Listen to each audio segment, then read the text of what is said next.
ना जाने क्या कहर टूटेगा मेरा चेहरा देखने के बाद। ये शब्द उसके होठों ने नहीं कहे थे, ये शब्द उसके दिल में गूंज रहे थे। उस दिल में जो इस वक्त इतनी तेज धड़क रहा था कि लगता था सब सुन लेंगे। घूंघट के नीचे बैठी वो लड़की अपनी ही सांसों से डर रही थी। भारी लाल लहंगे का वजन उसके कंधे पर नहीं बल्कि उसकी किस्मत पर पड़ा हुआ था। चारों तरफ शहनाइयों की आवाज़, मंत्रों का उच्चारण, कैमरों की लगातार चमक और उन सैकड़ों आंखों की बेचैनी जो सिर्फ एक झलक पाने के लिए बेताब थी। क्योंकि आज देश के सबसे रहस्यमयी, सबसे ताकतवर और सबसे खौफनाक बिजनेस टाइकून अग्निवीर अग्निहोत्री शादी कर रहा था। वो आदमी जिसके नाम से शेयर बाजार हिल जाता था, जिसकी एक हाँ से लोगों की किस्मत बनती और एक ना से जिंदगियां तबाह हो जाती थी, आज उसी अग्निवीर की दुल्हन को देखने के लिए मीडिया से लेकर मेहमानों तक सब सांस रोके बैठे थे। कोई नहीं जानता था कि इस मंडप में बैठी लड़की का दिल किसी दुल्हन की तरह खुश नहीं बल्कि किसी कैदी की तरह सुहामा हुआ था। पंडित ने जैसे ही अंतरिम मंत्र पढ़े और अग्निवीर आगे बढ़ा, उसका हर कदम भारी था, जैसे वो खुद ही किसी अनकहे सच को महसूस कर रहा हो। उसने धीरे से घूंघट उठाया और उसी पल उसकी आंखों में जो चमक थी वो एक सेकंड के लिए बुझ गई। सामने बैठी लड़की की आंखें झुकी हुई थी, चेहरा मासूम था, खूबसूरती ऐसी जो बनावटी नहीं बल्कि दर्द से निखरी हुई लगती थी। अग्निवीर एक पल के लिए उसे देखता रह गया, जैसे उसकी आंखें कुछ ढूंढ रही हो और ना पाकर गुस्से में बदल रही हो। मगर वहां सैकड़ों लोग थे, कैमरे थे, सवाल थे, इसलिए उसने अपने चेहरे पर एक नकाब चढ़ाया। उसका हाथ जरा सख्ती से पकड़ा और भारी लेकिन ठंडी आवाज में बोला, ये है मेरी पत्नी मिसेस अग्निवीर अग्निहोत्री। तालियों की आवाज गूंजी, कैमरों की फ्लैश और तेज हो गई, लेकिन उस लड़की के कानों में कुछ भी नहीं पड़ा। उसके लिए उस पल सिर्फ एक बात सच थी कि अब पीछे लौटने का कोई रास्ता नहीं बचा था। कमरे में पहुंचते ही जैसे ही दरवाज़ा बंद हुआ, बाहर की दुनिया वहीं थम गई। अग्निवीर ने धीरे से कोट उतारा और पलटकर उसे देखा। उसकी आंखों में अब कोई दिखावा नहीं था, वहां सिर्फ गुस्सा था, दबा हुआ खतरनाक गुस्सा। उसने सख्त आवाज में पूछा, काव्या की जगह तुम क्यों बैठी थी? उसके शब्द कमरे की दीवारों से टकरा कर लौटे, लेकिन सामने खड़ी लड़की के मुंह से एक बोल भी नहीं फूटा। वो बस जमीन को देखती रही, उसके होठ कांपे लेकिन आवाज बाहर नहीं आई। अग्निवीर की भौहें सिकुड़ गई, उसके सब्र का बांध टूटने लगा। उसने अचानक तेज आवाज में कहा, बोल क्यों नहीं रही हो? उसकी आवाज में इतना जोर था कि लड़की डर के मारे पीछे हट गई। उसके कदम लड़खड़ाए और वो कमरे के एक कोने में जाकर सिमट गई। उसकी पीठ ठंडी दीवार से लग गई, आंखें डर से फैल गई, आंसू बिना आवाज किए बहने लगे, लेकिन फिर भी उसने कुछ नहीं कहा। वो जैसे पत्थर की मूर्ति बन गई हो। वो खामोशी अग्निवीर को और उकसा रही थी। उसके पास रखे फूलों का वास उठाकर दीवार पर दे मारा। कांच टूटने की आवाज पूरे कमरे में गूंजी और लड़की सहम से और भी ज्यादा सिमट गई। अग्निवीर ने ठंडे जहरीले लहजे में कहा, तुम जानती भी हो तुमने क्या किया है? फिर बिना जवाब की उम्मीद किए आगे बोला, अग्निवीर अग्निहोत्री के नाम का जो सिंदूर तुमने अपनी मांग में सजाया है उसे मिटाना इतना आसान नहीं होगा। वो एक कदम आगे बढ़ा, उसकी परछाई दीवार पर डरावनी लग रही थी। जिंदगी भर इस सिंदूर का बोझ ढोती रहोगी, लेकिन मेरी पत्नी कहलाने के लिए तरसती रह जाओगी। उसके शब्द किसी तलवार की तरह थे जो सीधे लड़की के दिल में उतर गए। उसकी सिसकी बाहर निकलने को बेताब थी, लेकिन उसने खुद को रोक लिया, शायद डर से, शायद किसी अनकहे वादे से। अग्निवीर ने उसे आखिरी बार देखा। उसकी आंखों में नफरत नहीं थी बल्कि एक अजीब सी ठंडक थी, जैसे उसने उसी पल कोई फैसला कर लिया हो। वो बिना पीछे देखे कमरे से बाहर निकल गया। बाहर मेहमानों की हंसी, शोर और जश्न अब भी जारी था, जैसे कुछ हुआ ही ना हो। लेकिन उस कमरे में बैठी लड़की की दुनिया उजड़ चुकी थी। कुछ देर बाद मेहमानों के चले जाने के बाद अग्निवीर फिर अपने कमरे में आया। वो अभी भी अपनी जगह पर खड़ी हुई थी।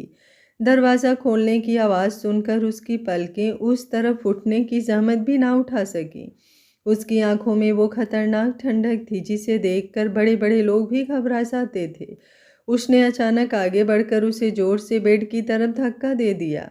लड़की लड़खड़ाई और पलंग के किनारे गिर पड़ी। दिल इतनी तेजी से धड़क रहा था कि उसे अपनी ही सांसें सुनाई नहीं दे रही थी। अग्निवीर की आवाज़ कमरे में घुस उठी। तो तुमने ये सोचकर शादी की थी कि काव्या की जगह आ जाओगी और अग्निवीर अग्निहोत्री की दुल्हन बन जाओगी। उसकी हंसी में जहर था। मेरी बाहों में आने के सपने हजारों लड़कियां देखती है, लेकिन किसी की इतनी औकात नहीं कि मेरी जिंदगी के पास भी फटक सके। वो उसके और करीब आया, उसकी ठुड्डी को उंगलियों से पकड़कर ऊपर उठाया। लड़की की आंखें डर से भर आई, लेकिन फिर भी उसके होठ खामोश रहे। मैं इस शादी को नहीं मानता, उसने दांत पीसते हुए कहा। नाम जुड़ चुका है, लेकिन तुम कहीं मेरे दुश्मनों की भेजी हुई जासूस तो नहीं? उसकी पकड़ और सख्त हो गई। अगर तुम मेरे किसी दुश्मन की मोहरा निकली तो तुम्हारी हालत ऐसी कर दूंगा कि तुम्हारा वजूद भी कांप आए। लड़की का जिस्म कांप उठा, लेकिन उसने एक शब्द भी नहीं कहा। उसकी खामोशी अग्निवीर के दिल में कहीं चुभ गई, मगर उसने उसे नजरअंदाज कर दिया। उसने दरवाजे की तरफ इशारा करते हुए कहा, बालकनी में जाकर सो जाओ। मेरे कमरे में रहने की तुम्हारी औकात नहीं। ना ही इस शादी से तुम निकल पाओगी और ना ही मेरी दुल्हन और मेरे दिल में कभी जगह बना पाओगी। फिर वो पलटकर अपने बिस्तर पर लेट गया, जैसे उसके लिए सब खत्म हो चुका हो। लेकिन अंधेरे में भी उसकी आंखों के सामने वही मासूम चेहरा घूम रहा था। वो आंखें जिनमें डर था, साजिश नहीं। बाहर बालकनी में ठंडी हवा चल रही थी। लड़की दीवार के सहारे फर्श पर बैठ गई। घुटनों को सीने से लगाकर उसने खुद को समेट लिया। आंखों से आंसू बिना रुके बह रहे थे। हर सिसकी के साथ उसका सीना और भारी होता जा रहा था। उसे मंडप का वो पल याद आया जब काव्या ने उसे सजाकर अपने पास बिठाया था। वही काव्या जिसके घर में वो काम करने आई थी अपनी माँ की मौत के बाद। वही काव्या जिसने उसे बहन की तरह रखा था और उसी ने उसे मौत का डर दिखाकर इस आग में झोंक दिया था।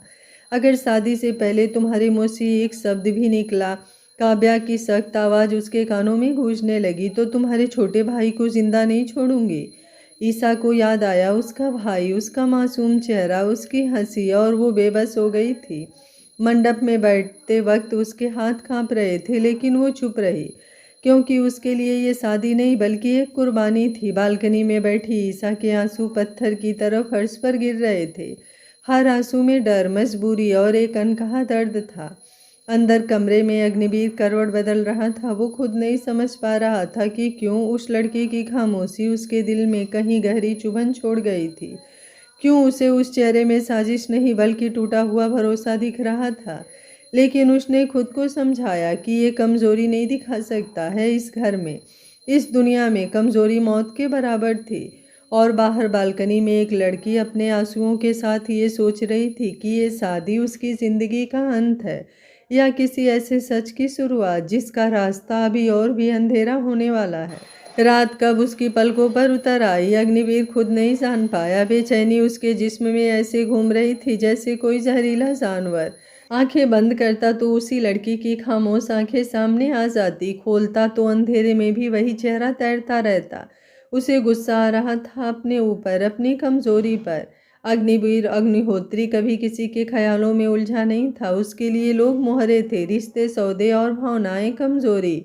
फिर भी न जाने कब थकान ने उसके जिद्दी दिमाग को मात दे दी और वो गहरी नींद में डूब गया। ऐसी नींद जिसमें सपने नहीं थे, बस एक भारी सन्नाटा था। सुबह की हल्की रोशनी पर्दों से छनकर कमरे में आई तो उसकी आंख खुली।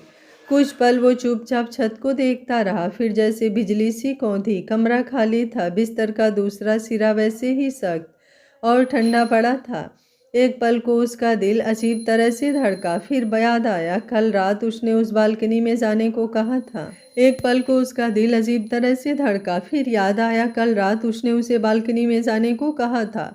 अग्निवीर झटके से उठा और बालकनी का दरवाज़ा खोला। बाहर की ठंडी हवा के साथ जो दृश्य सामने आया, उसने उसे वहीं थाम लिया। वही लड़की दीवार के सहारे बैठी हुई थी, घुटनों को सीने से लगाए, सिर एक तरफ लुढ़का हुआ था। नींद में उसे ऐसे जकड़ लिया था जैसे थकान ने आखिरी सांस ले ली हो। उसके चेहरे पर आंसुओं की लकीरें साफ दिखाई दे रही थी, सूखी हुई लेकिन दर्द से भरी। दुधिया सा चेहरा जैसे चांदनी रात में धुला हुआ हो। कजरारी आंखें जो नींद में भी किसी अनकहे डर को थामे थी। होठ हल्के गुलाबी, जिन पर मुस्कान नहीं बल्कि सिसकियों का साया ठहरा था। उसके खुले बाल हल्की हवा में उसके चेहरे से खेल रहे थे और उस मासूमियत में एक अजीब सी गरिमा थी, जैसे सिर्फ उन लड़कियों में होती है जिन्होंने बहुत कम उम्र में बहुत कुछ खो दिया हो। अग्निवीर की नज़र वहीं थम गई। एक पल को उसने खुद को पहचानना बंद कर दिया। ये वही अग्निवीर था जिसने दुनिया को झुकते देखा था। आज उसकी आंखें किसी एक चेहरे पर अटक गई थी। उसने झटके से अपना चेहरा झटक दिया, जैसे किसी गलत ख्याल को परे फेंक रहा हो। नहीं, उसने खुद से कहा, अग्निवीर, तुम्हें इस लड़की की तरफ झुकना नहीं है। ये कोई साजिश हो सकती है, मेरे दुश्मन मूर्ख नहीं है।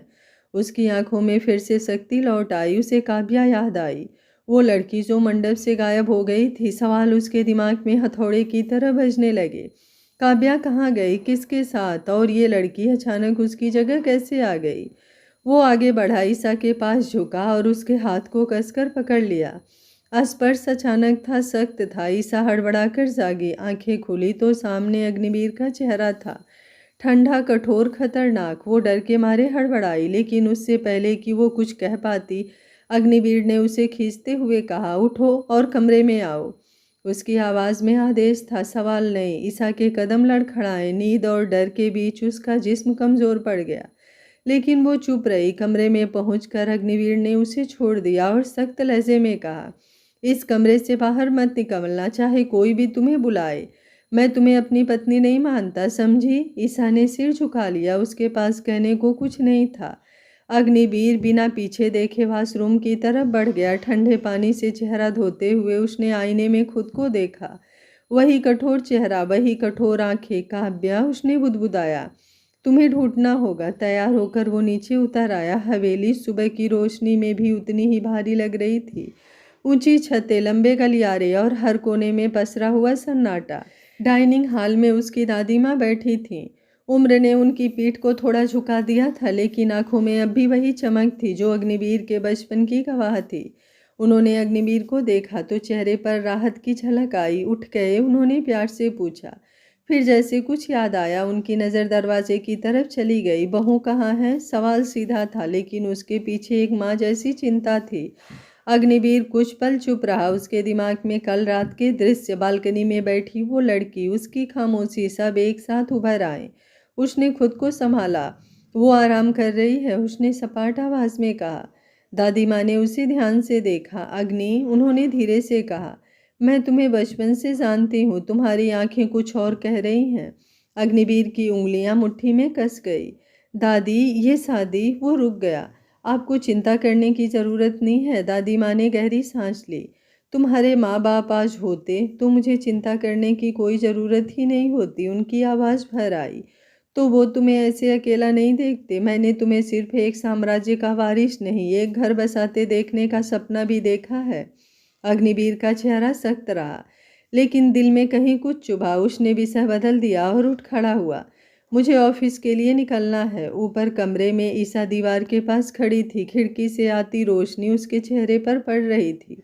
उसके हाथ कांप रहे थे। उसने नीचे की आवाज़ें सुनी थी, दादी माँ की बातों के टुकड़े, और उसे एहसास हो रहा था कि वो सिर्फ एक गलत जगह खड़ी गलत लड़की है। उसके दिमाग में कल का मंडप घूम रहा था, काव्या का चेहरा, उसकी ठंडी धमकी, अगर एक शब्द भी निकला तो तुम्हारे भाई को मार दूंगी। उसका दिल बैठ गया। बालकनी की ठंडी रात, अग्निवीर का गुस्सा, और अब ये सुबह, सब एक ही डर में बंधे थे। ईसा ने खिड़की के शीशे में खुद को देखा, एक ऐसी दुल्हन जिनके पास ना पति था, ना घर, ना आवाज़। नीचे अग्निवीर गाड़ी में बैठते हुए एक बार ऊपर की तरफ देखता है, जैसे अनजाने में वो जानता है कि ये कहानी यहीं नहीं रुकेगी। उसे काव्या को ढूंढना है, सच्चाई को उजाड़ना है, और इस लड़की की खामोशी के पीछे छिपे सच को भी। और ऊपर ईसा जानती है कि उसकी चुप्पी ही उसकी ढाल है। आज भी, और शायद आने वाले हर दिन। कहानी आगे बढ़ चुकी थी और अंधेरा अभी और गहरा होना था। अग्निवीर की गाड़ी जैसे ही अग्निहोत्री ग्रुप के हेड ऑफिस के पोर्टिको में आकर रुकी, पूरा माहौल अपने आप सख्त हो गया। ये सिर्फ एक ऑफिस नहीं था, ये वो जगह थी जहां बड़े फैसले लिए जाते थे और किस्मतें बदली जाती थी। काले शीशे के पीछे बैठा अग्निवीर बाहर की दुनिया को नहीं देख रहा था, बल्कि अपने दिमाग में चल रही उथल पुथल से जूझ रहा था।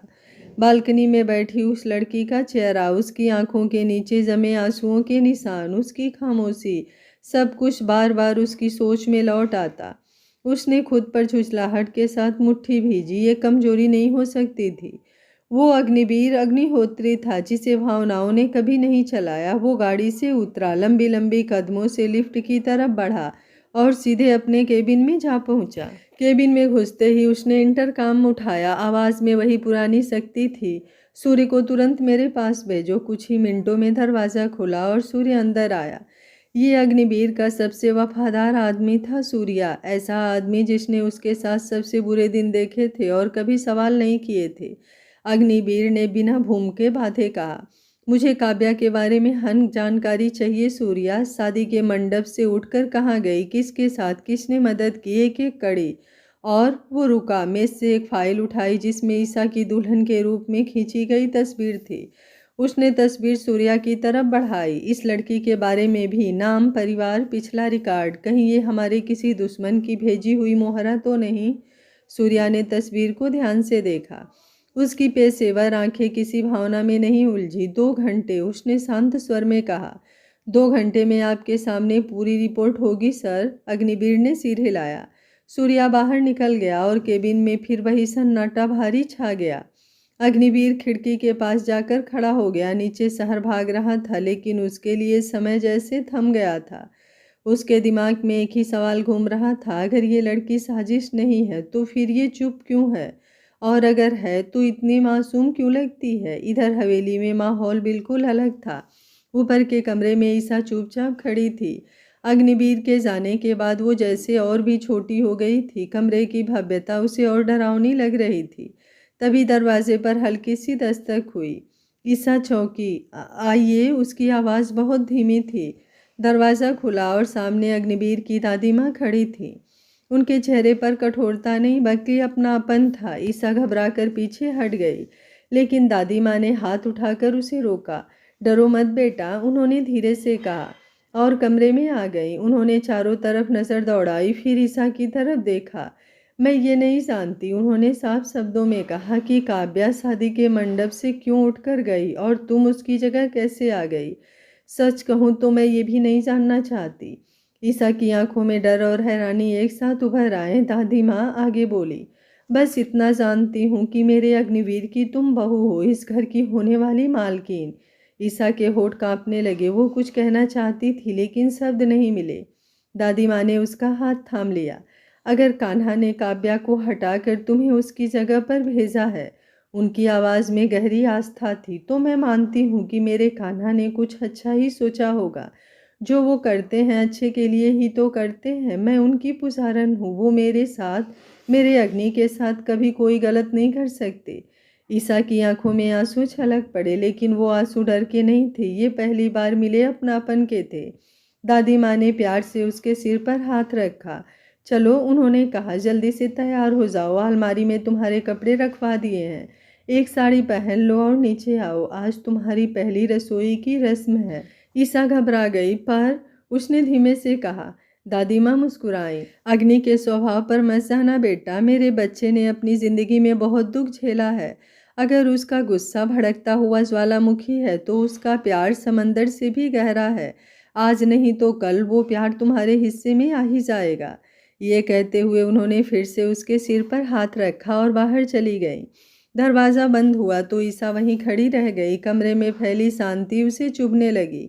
वो धीरे धीरे बिस्तर के पास गई और फर्श पर बैठ गई। उसके दिमाग में दादी माँ के शब्द गूंज रहे थे, बहू, मालकिन, प्यार। उसे हंसी और रोना एक साथ आ रहा था। अगर इन्हें मेरी असलियत पता चली, वो सिसकते हुए खुद से बोली, कि मैं एक नौकरानी की बेटी हूँ, तो उसका दिल बैठने लगा। अग्निवीर का चेहरा उसकी आंखों के सामने आ गया, सख्त, निर्दयी। वो मेरे साथ कैसा सलूक करेंगे, ये सोचते सोचते उसने अपने पैरों में चेहरा छुपा लिया। उसके कंधे हिलने लगे, आंसू बिना रुके बहते रहे। ये हवेली, ये रस्में, ये अपनापन, सब उसे किसी सपने जैसा लग रहा था। ऐसा सपना जो सच होते ही टूट सकता था। उधर ऑफिस में समय जैसे रेंग रहा था। अग्निवीर फाइलों पर नज़र डाल रहा था, लेकिन दिमाग कहीं और था। ठीक 2 घंटे बाद केबिन का दरवाज़ा फिर खुला। सूर्या अंदर आया। हाथ में मोटी फाइल थी। उसने मेज पर फाइल रखी। सर, उसने कहा, काव्या की लोकेशन मिली है और इस लड़की ईसा की पूरी बैकग्राउंड रिपोर्ट भी। अग्निवीर की आंखों में चमक आई, लेकिन चेहरा अब भी पत्थर सा था। उसने फाइल खोलते हुए एक ही बात सोची, आज कई नकाब गिरने वाले हैं। और हवेली के ऊपर वाले कमरे में बैठी ईसा ये नहीं जानती थी कि उसकी खामोशी, उसका डर और उसका अतीत अब किसी और के हाथों में जाने वाला है। ईसा जब ऊपर से नीचे उतरने लगी तो हवेली की सीढ़ियां जैसे उसके कदमों की आहट को सुनकर ठहर गईं। उसने हल्के रंग की वर्क वाली साड़ी पहनी थी जो उस पर किसी गुड़िया की तरह सजी हुई थी। मांग में भरा हुआ सिंदूर उसकी किस्मत की तरह भारी लग रहा था। हाथों में भरी हुई लाल चूड़ियां हर हलचल पर धीमी चीज आवाज कर रही थी। उसका दूधिया चेहरा आज भी उतना ही मासूम था, लेकिन आंखों में रात की थकान और दबे हुए डर की परछाई साफ झलक रही थी। फिर भी उसने खुद को संभाल रखा था, जैसे कोई बहुत नाजुक शीशा अंदर से कांपते हुए भी बाहर से चमकता रहता है। दादी माँ की नज़र जैसे ही उस पर पड़ी तो वो एक पल के लिए ठहर गई। उनकी आंखों में चमक आ गई और होठों पर सुकून भरी मुस्कान फैल गई। आ गई मेरी पोता बहू, उन्होंने प्यार से कहा और उसका हाथ थाम लिया। देखो तो कैसी लग रही है, एकदम बेबी डॉल जैसी। ईसा की पलकों पर नमी आ गई। किसी ने इतने अपनापन से उसे इस रूप में पहली बार देखा था। दादी माँ उसे सीधे रसोई की तरफ ले गई। रसोई भी हवेली की तरह बड़ी और भव्य थी। दीवारों पर लगे तांबे के बर्तन, कोने में जलता छोटा सा दीपक और बीच में रखा चौका जहाँ आज उसकी पहली रसोई होनी थी। दादी माँ ने उसे चौके के पास खड़ा किया, भगवान का नाम लिया और उससे पूजा करवाई। ईसा ने कांपते हाथों से दीपक जलाया, सिर झुकाया और मन ही मन बस इतना मांगा कि ये घर उसे पूरी तरह से ठुकरा ना दे। पूजा के बाद दादी माँ ने प्यार से कहा, बेटा तुम्हें कुछ बनाना आता है? ईसा ने बिना हिचक सिर हिलाया। दादी माँ, मुझे सब कुछ बनाना आता है। उसकी आवाज़ में झिझक थी, लेकिन झूठ नहीं। दादी माँ ने मुस्कुराकर कहा, तो आज कुछ मीठा बना दो। ईसा ने बिना कुछ कहे मूंग दाल का हलवा बनाने की तैयारी शुरू कर दी। उसकी उंगलियां आदतन फुर्ती से काम करने लगी। दाल भूनने की खुशबू जैसे जैसे रसोई में फैलती गई, पूरा घर महक उठने लगा। घी की सौधी सौधी खुशबू हवेली के हर कोने में उतरने लगी। नौकर चाकर भी रुक रुक कर रसोई की तरफ देखने लगे। दादी माँ चुपचाप एक तरफ खड़ी उसे देखती रही, जैसे किसी चमत्कार को घटते हुए देख रही हो। जब हलवा तैयार हुआ तो उसका रंग सुनहरा था और खुशबू ऐसी कि भूख अपने आप जाग उठे। डाइनिंग टेबल को सलीके से सजाया गया। ईसा ने हलवा परोसा। दादी माँ ने पहला कौर लिया, उसकी आंखें बंद हो गई। फिर उन्होंने मुस्कुराकर कहा, वाह बेटा, बहुत ही स्वादिष्ट है। उन्होंने दोबारा कौर लिया और फिर प्यार से बोली, तुम तो इस घर के साथ साथ लक्ष्मी हो, तुम्हारे हाथों में तो जादू है बेटा। ईसा की आंखों से आंसू छलक पड़े। उसने जल्दी से पोंछ लिए। उसके बाद नाश्ते के लिए उसने मटर की कचौड़ी, हरी चटनी और रायता तैयार किया। हर चीज़ में वही अपनापन और मेहनत झलक रही थी। दादी माँ ने खुश होकर खाना खाया और बार बार उसकी तारीफ करती रही। फिर उन्होंने एक डब्बा मंगवाया और उसमें रखा खानदानी हार ईसा के हाथ में रख दिया। ये इस घर की बहुओं का है बेटा, उन्होंने कहा, आज से ये तुम्हारा हुआ। ईसा का दिल जोर से धड़क उठा। वो कुछ बोल नहीं पाई, बस उस हार को देखते हुए चुपचाप खड़ी रही। दादी माँ ने फिर धीरे धीरे अग्निवीर के बारे में बताना शुरू किया। बेटा, जब अग्नि 12 साल का था तब उसके माता पिता एक एक्सीडेंट में हमें छोड़कर चले गए। उस दिन के बाद उसने बहुत दुख देखे। उनकी आवाज़ भर्रा गई। मैंने उसे संभाला, लेकिन दर्द ने उसे गुस्सैल बना दिया। उसका गुस्सा ज्वालामुखी जैसा है, लेकिन उसका दिल समंदर से भी गहरा है। मुझे उम्मीद है कि तुम अपने प्यार और भरोसे से उसका गुस्सा कम कर सकोगी और उसके दिल में अपनी जगह बना लोगी। ईसा की आंखों से आंसू बहने लगे। उसने सिर झुका लिया। दादी माँ ने उसके सिर पर हाथ फेरा और बोली, चलो अब ऊपर चलते हैं, तुम्हारी चूड़ियाँ ज़रा टाइट हो रही हैं। ऊपर जाते हुए ईसा के कदम भारी हो गए। कमरे के बाहर दादी माँ रुकी और मुस्कुराकर बोली, मेरे अग्नि के लिए भगवान ने काव्या को नहीं तुम्हें चुना है, इसलिए खुद को कम मत समझना। ये सुनते ही ईसा के सब्र का बांध टूट गया। उसकी आंखों से आंसू बह निकले। उसने कांपती आवाज़ में हाथ जोड़कर कहा, जो प्यार मुझे आप दे रही हैं मैं उस प्यार के काबिल नहीं हूँ, माफ़ कर दीजिए दादी माँ। फिर डरते डरते बोली, मैं आपको दादी माँ तो बोल सकती हूँ ना? दादी माँ ने उसे सीने से लगा लिया। बिल्कुल बेटा, उन्होंने कहा, आज से तुम सिर्फ बहू नहीं मेरी बच्ची हो। ईसा उनके कंधे से लगकर रोती रही। उसे नहीं पता था कि ये अपनापन कितने दिन उसका साथ देगा, लेकिन उस पल उसने खुद को पहली बार अकेला नहीं महसूस किया। और कहीं दूर ऑफिस में बैठा अग्निवीर ये नहीं जानता था कि उसकी हवेली में एक टूटी हुई लड़की धीरे धीरे उस घर की धड़कन बनती जा रही है। ऑफिस की ऊंची इमारत के भीतर अग्निहोत्री के केबिन में पसरा सन्नाटा बाहर के शोरगुल से बिल्कुल उल्टा था।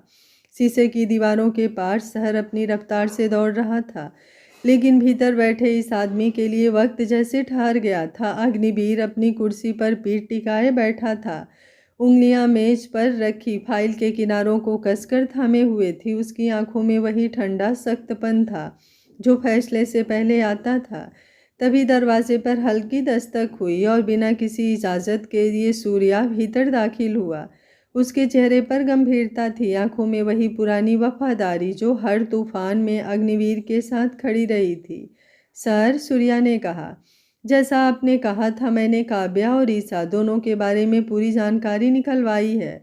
अग्निवीर की आंखें एक पल को भी इधर उधर नहीं हुई। बोलो, उसका स्वर सपाट था, लेकिन उसके भीतर उबलते ज्वालामुखी की आहट साफ थी। सूर्या ने फाइल खोलते हुए कहना शुरू किया, काव्या किसी और लड़के को पसंद करती थी। दोनों के बीच काफ़ी समय से रिश्ता था, लेकिन उसके घर वालों ने उस लड़के से शादी के लिए सख्त मना कर दिया था। इसी दबाव में उसने आपसे शादी के लिए हाँ कह दिया। अग्निवीर की भौहें तन गई, उसके जबड़ों की मांसपेशियां कस गई। सूर्या आगे बोला, लेकिन शादी के वक्त उसने आखिरी पल में कदम पीछे खींच लिया, घर छोड़कर चली गई। कमरे में एक पल को हवा भारी हो गई। अग्निवीर की उंगलियां मेज पर और सख्त हो गई। तो फिर वो लड़की? उसकी आवाज़ में अब बर्फ नहीं बल्कि आग थी। सूर्या ने सिर झुकाकर कहा, ईसा, जो कुछ वक्त पहले ही काव्या के घर काम पर आई थी। पहले उसकी माँ करती थी, उसकी माँ के मौत के बाद ये लड़की ईसा आई थी, वही आपकी पत्नी बन गई। ये सुनते ही अग्निवीर की आंखों में जैसे खून उतर आया, उसकी सांसें गहरी हो गई। कुर्सी पीछे सरकते हुए वो खड़ा हो गया। क्या? उसकी आवाज़ में दहाड़ थी। एक नौकरानी की बेटी मंडप में बैठी, उसने दोनों हथेलियां मेज पर पटक दी। शीशे के गिलास हिल गए। अगर काव्या शादी से मुकर गई थी, अगर वो भाग गई थी, तो मेरी जिंदगी में कोई तूफान नहीं आता। वो कमरे में आगे पीछे टहलने लगा। लेकिन उस लड़की की ये हिम्मत कैसे हुई? उसकी आवाज़ हर कदम के साथ और गहरी होती जा रही थी। किसने उसे ये हक दिया कि वो मेरी जिंदगी, मेरा नाम, मेरी पहचान छीन ले? सूर्या ने शांत रहते हुए कहा, सर, अभी तक ये साबित नहीं हो पाया है कि ईसा किसी साजिश का हिस्सा है। उसकी बैकग्राउंड बहुत साधारण है, कोई राजनीतिक या बिजनेस लिंक नहीं मिला। ये सुनते ही अग्निवीर ठहाका मारकर हंसा, लेकिन उस खुशी में खुशी नहीं थी, सिर्फ जहर था। साधारण? उसने पलटकर सूर्या को देखा। मेरी जिंदगी में कुछ भी साधारण नहीं होता सूर्या। उसकी आंखें गुस्से से लाल हो चुकी थी। या तो ये लड़की बहुत बड़ी चाल है या फिर बहुत बड़ी गलती। उसने एक पल को आंखें बंद की। बालकनी में सोई हुई वो लड़की उसकी आंखों के सामने आ गई, आंसुओं के निशान, थका हुआ चेहरा। लेकिन अगले ही पल उसने उस तस्वीर को अपने भीतर से झटक दिया। मुझे फर्क नहीं पड़ता कि वो कौन है, उसने दांत पीसते हुए कहा, लेकिन इस बात का जवाब उसे देना ही होगा कि उसने मेरी जगह मेरी जिंदगी में कदम कैसे रखा। सूर्या ने धीरे से कहा, सर, काव्या के ठिकाने के कुछ सुराग मिले हैं। अग्निवीर की आंखों में चमक आ गई। कहाँ है वो? सूर्या ने जवाब दिया, अभी उसकी लोकेशन नहीं है, लेकिन हमारे लोग लगे हुए हैं। अग्निवीर ने बिना एक पल गंवाए कहा, जहाँ भी हो उसे ढूंढकर मेरे सामने लाओ। उसकी आवाज़ में खतरनाक ठंडक थी। अग्निवीर अग्निहोत्री को धोखा देने की कीमत उसे चुकानी होगी। सूर्या ने सिर झुका दिया। वो जानता था कि अब पीछे हटने का कोई रास्ता नहीं है। कमरे में फिर सन्नाटा छा गया, लेकिन ये सन्नाटा शांति का नहीं था, ये आने वाले तूफान का संकेत था। अग्निवीर खिड़की के पास जाकर खड़ा हो गया। नीचे शहर की इमारतें छोटी लग रही थी, जैसे हर चीज़ उसकी मुट्ठी में हो, लेकिन उसके भीतर कहीं एक सवाल अब भी चुभ रहा था। अगर ये लड़की सिर्फ एक मजबूरी है तो? उसने तुरंत खुद को डांटा। नहीं, उसने बुदबुदाया, कमजोरी की कोई जगह नहीं है। उसी वक्त हवेली के ऊपरी के कमरे में बैठी ईसा को इस बात का जरा सा भी अंदाज़ा नहीं था कि जिस शख्स के नाम का सिंदूर उसकी आंख में चमक रहा है, वो उसके अतीत को खंगाल रहा है, उसके हर सच को उधेड़ने की तैयारी कर रहा है। और ये कहानी अब सिर्फ दो जिंदगियों की नहीं रही थी, ये सत्ता, गुस्से, धोखे और उस मासूमियत की लड़ाई बनने वाली थी जो अभी तक खामोश थी, लेकिन हमेशा के लिए नहीं। कहानी का पहला पार्ट आप लोगों को कैसा लगा? कमेंट बॉक्स में अपनी राय ज़रूर दीजिएगा। और कहानी का अगला पार्ट अगर आप लोग जल्द से जल्द देखना चाहते हैं तो कमेंट बॉक्स को अपने प्यारे प्यारे कमेंट से भर दीजिएगा। अगर आप लोगों के कमेंट अच्छे रहेंगे तो मैं कहानी का अगला पार्ट जल्द से जल्द लाऊंगी, वरना 2 दिन बाद। उम्मीद करती हूँ आप लोगों को कहानी अच्छी लगेगी और अपने प्यारे प्यारे कमेंट से कमेंट बॉक्स को भर देंगे। तो थैंक यू फॉर वॉचिंग। मिलते हैं कहानी के अगले पार्ट पर आप लोगों के कमेंट के आधार पर।